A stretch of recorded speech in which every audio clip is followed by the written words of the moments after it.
All right, so digging into the timing belt now. I took the cover off last night late just to take a look at it. There are just, wherever the cover went, there are just some spring clips. I think there's 5 around the perimeter.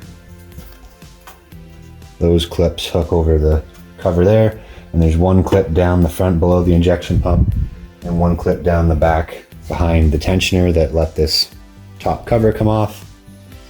You can get it out of the way. And so first thing we got to do is drain the coolant so that we can get the overflow reservoir out of the way to be able to move the power steering reservoir back a bit so we can get to the engine mount that has to come off. And then we will loosen the crank bolt before we take the serpentine and everything apart, because otherwise it'd be a lot more difficult to hold the crank to undo the bolt. So we'll get the coolant draining here first.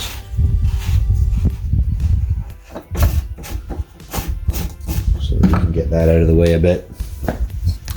And these ones are kind of nice once you have the side skirt out of the way at least. It's just a push and turn valve there. Let's see if I can show this a little better. Up over there. It's a little spigot and a little black knob there. You push in and turn it counterclockwise, I believe, and that'll drain most of the system. You never get it all unless you can figure out how to drain the blocks. I don't think these engines actually have a block drain like other manufacturers do. But we'll get that draining, and then while that's draining, we'll get the crank bolt undone. And then we can take the serpentine accessories off, the belt at least, and the power steering pump and the tensioner. Get that stuff out of the way. And then hopefully we can get the power steering reservoir up out of the way a bit to do that engine mount.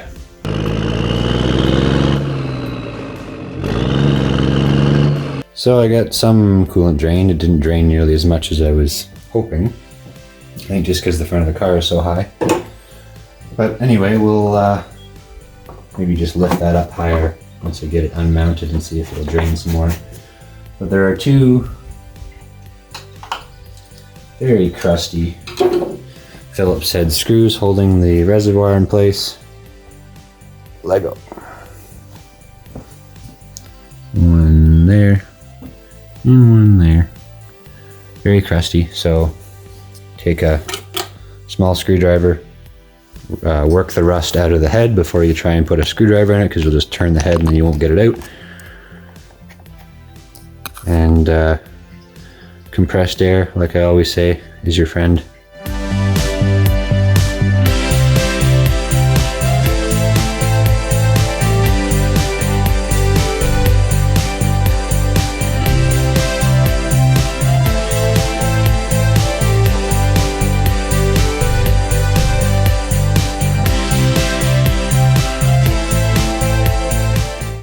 And so the power steering reservoir, we want to get up into that space now where the reservoir was. And so they've tied them together really nicely, which is great, but makes it difficult for other things. So the 1 power steering line and the 1 coolant line are tied together all the way across, down and across the front of the car. So there's a little clamp there with a little plastic clip. It'll come off. We'll let those come out of there. They're all like heat shrunk together, so you don't want to cut any of those. But that one and potentially the one down there at the bottom might have to undo as well to give us enough slack to get the reservoir up out of the way. So I will attempt to do that now.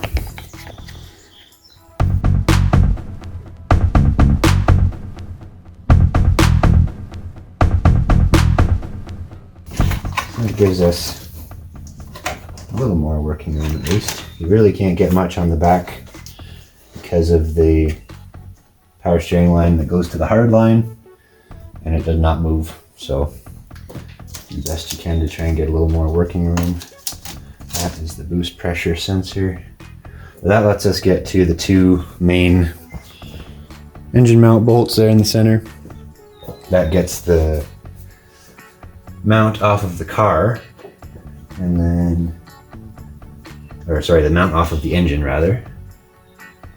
And then there's a chunk of mount that's still part of the engine that we also have to remove. I don't know if that's just sitting in there, but we're gonna find out. I think it's just basically a peg in the rubber mount sitting there, because I don't see any other fasteners to hold that part. Or maybe there are bolts in this chunk of casting to the frame as well. So if that won't come out of there, then it's those two bolts, and that whole chunk of engine casting, engine mount casting will come out. And then there's, I believe, 2 or 3 bolts that hold the other chunk of casting to the engine block. All that has to come out of the way for us to be able to access the timing stuff itself. So let's get the crankshaft bolt loosened next, so we don't have to deal with that later. So the crank bolt in the center here is a 19 millimeter 12 point. So I've got a fairly good quality 19 mil impact 12 point socket here to use on the impact gun. That bolt is torqued to ridiculous proportions, so getting it undone, you want either a really high power impact gun or a really long bar and some way to hold the engine, and then torquing it is just as much of a nightmare. So we actually built, I think there's probably a Volkswagen service tool, but we built a tool, which I'll show later when we use it, that when the pulley is out of the way for the serpentine, it mounts to the crank timing gear via those 4 smaller bolts, and then it goes against the control arm and the subframe there, so that you can then torque it. And then it's like, I don't remember what the number is, but it's 150-ish plus foot-pounds, plus then another quarter turn or a half a turn or something crazy on the crank bolt, because it's a stretch bolt. So that's going to be a fun time as always. But let's see if we can use my big Mac Tools battery impact gun here and see if we can get the crank bolt loosened. And then we'll just snug it back up for now, because we do have to be able to turn the engine for setting up the timing and everything.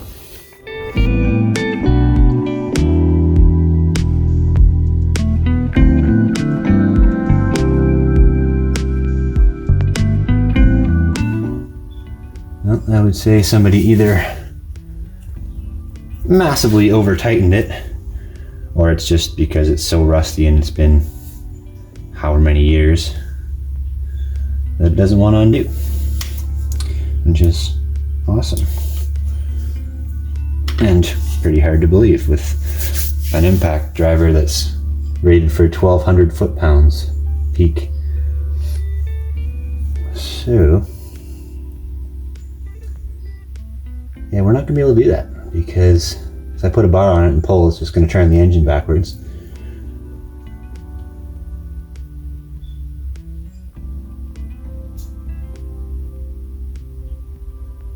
So maybe just for kicks, let's try an air impact gun. It shouldn't, like, the air impact guns are only rated for like 650, I think. So my battery one should be able to do way more than that. But we'll try. Give the good old air impact gun a try here.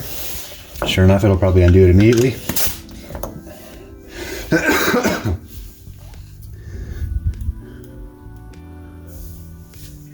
Which will make absolutely no sense, but such is life.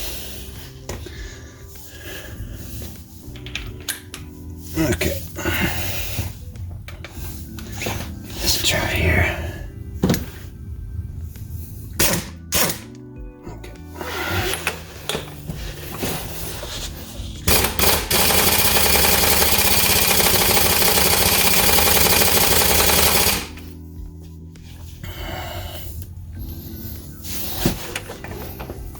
Yeah.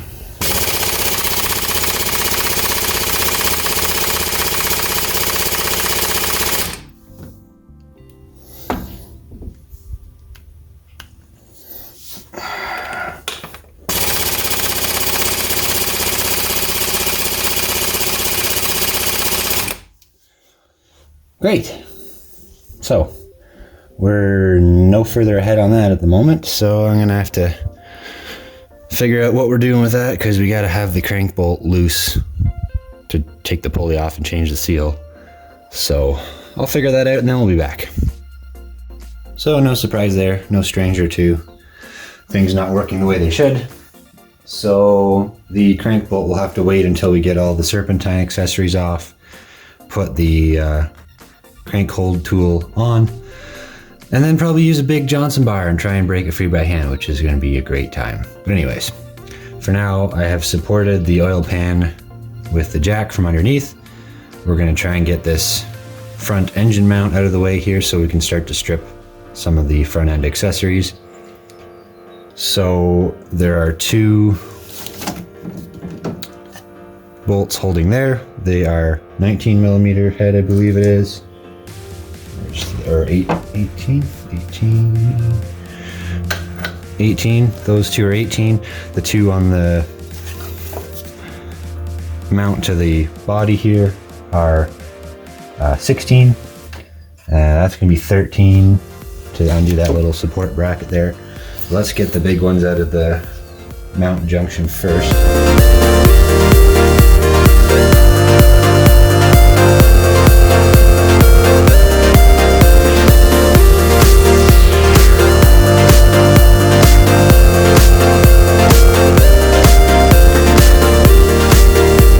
Alright, so now this whole thing should come out of here somehow. I might have to take that, and we'll take that side bracket off just so it's out of the way as well.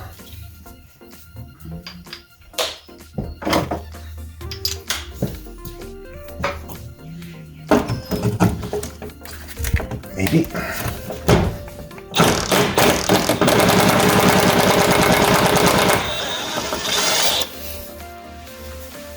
There we go. Stay.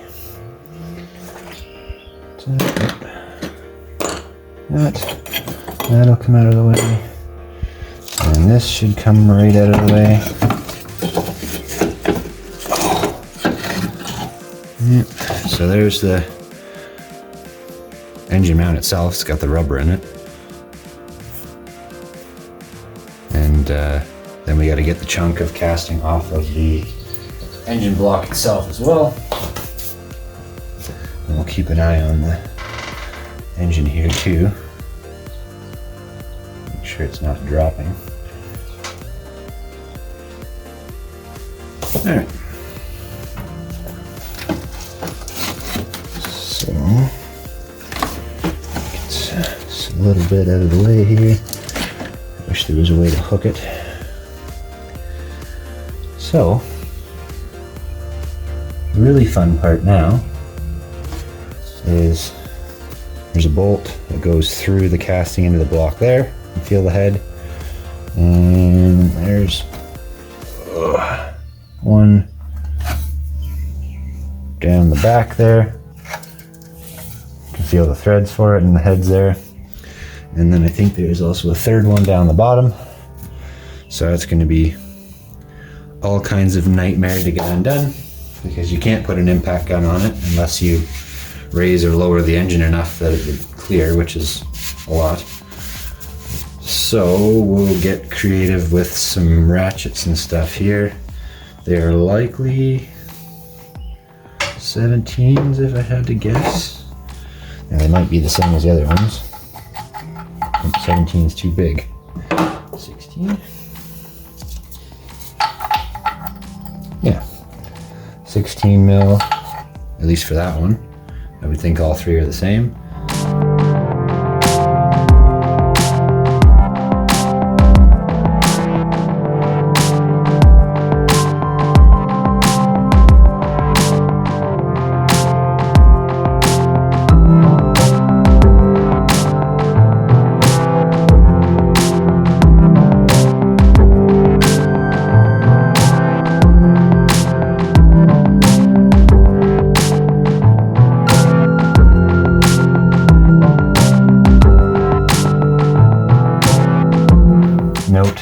they're not all the same. So keep track of which one goes where. So that was the front one, that's the backmost one.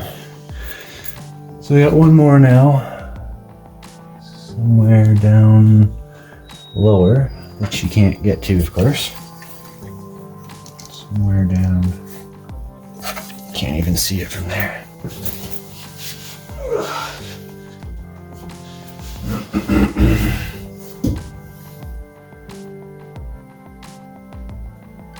So I should be able to do it from the bottom side, maybe.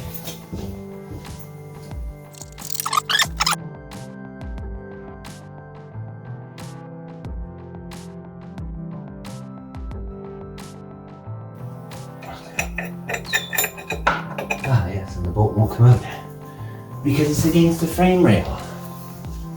Again, terrible design.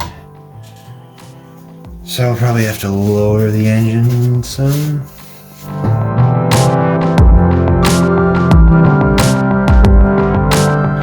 So the back two bolts are the same length, same size, and the front one is longer. Other than that, the diameters, I believe, are all the same.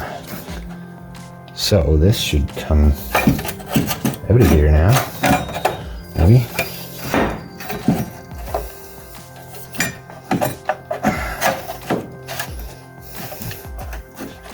Oh, man. Holy cow. They do make it freaking miserable, don't they? Like, holy.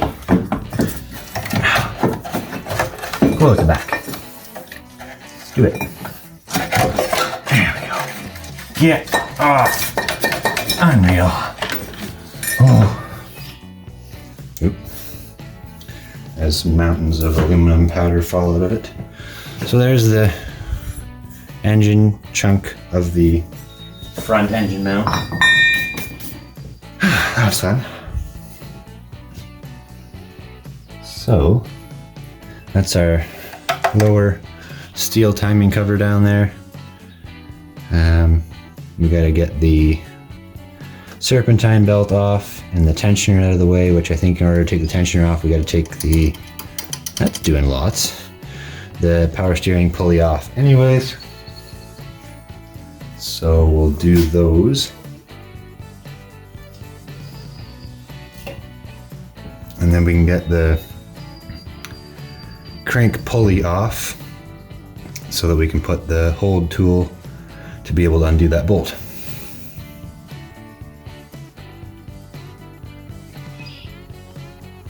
And what we might have to do is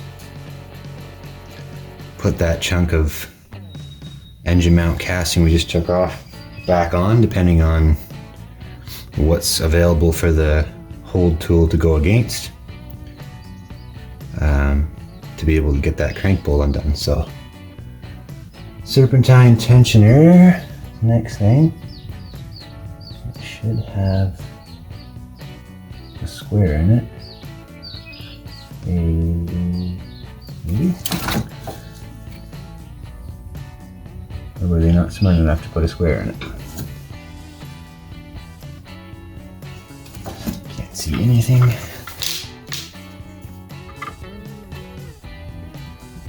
I guess you're supposed to use a wrench on that, or a socket. Straining more coolant now. Maybe that is the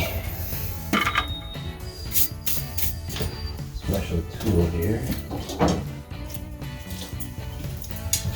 This is, I think, is supposed to be for this.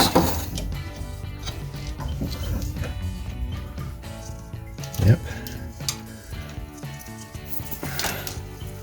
Like that, which with enough angle here, with the fuel lines in the way, of course. Okay. There we go. So that should be enough. Should be enough to get the belt off here.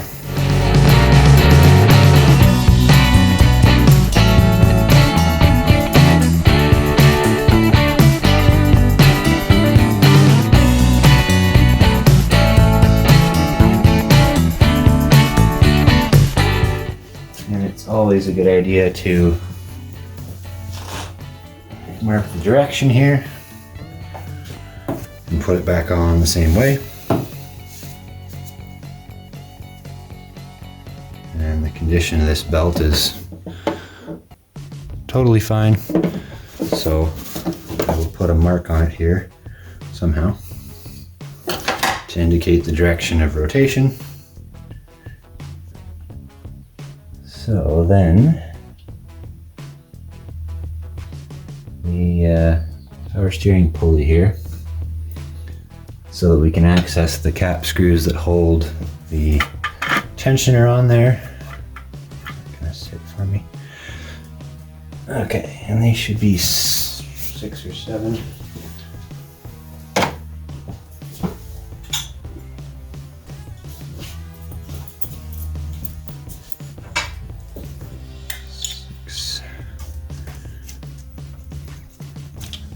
Yeah, 6mm internal hex. Volkswagen likes to use a lot.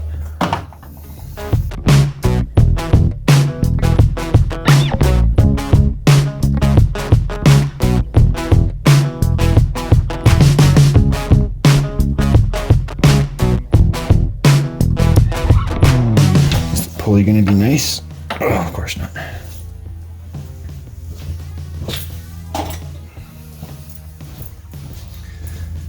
Pretty sure it is aluminum, so if you hit it too hard, you will bend it.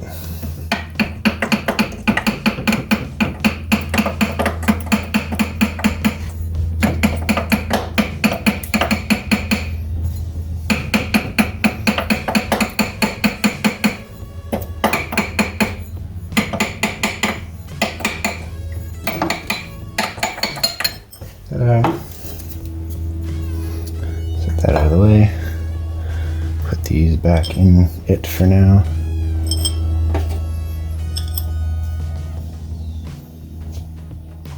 Okay.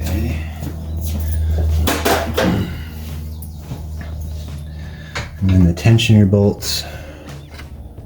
1, 2, 3. 13mm.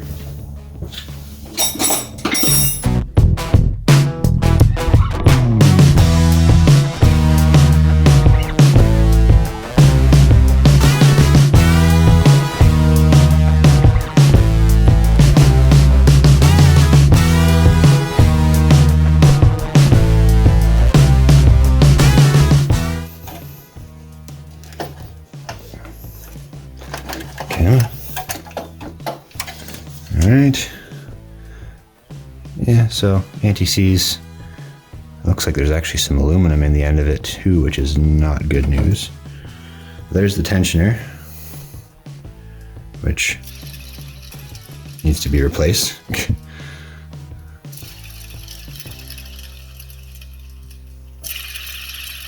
It should be quiet and not spin for hours.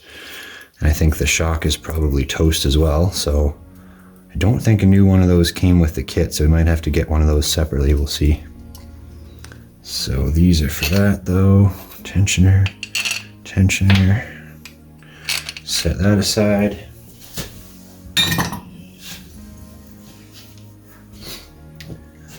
Okay.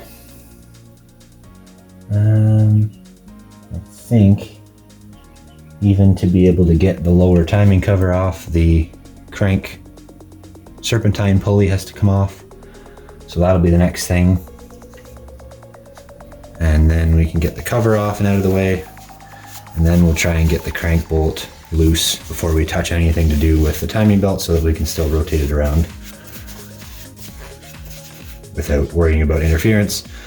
All of these, I'm not sure about all gas and diesels, but all of these diesel Volkswagen engines are interference engines, so if the timing belt breaks while you're running it, like happened to me on a Mark II yesterday, you will likely bend valves, and then it obviously won't run anymore, and you'll have to do a whole head job, and if anything actually breaks and floats around in the engine, then you might just scrap the whole thing and get another one.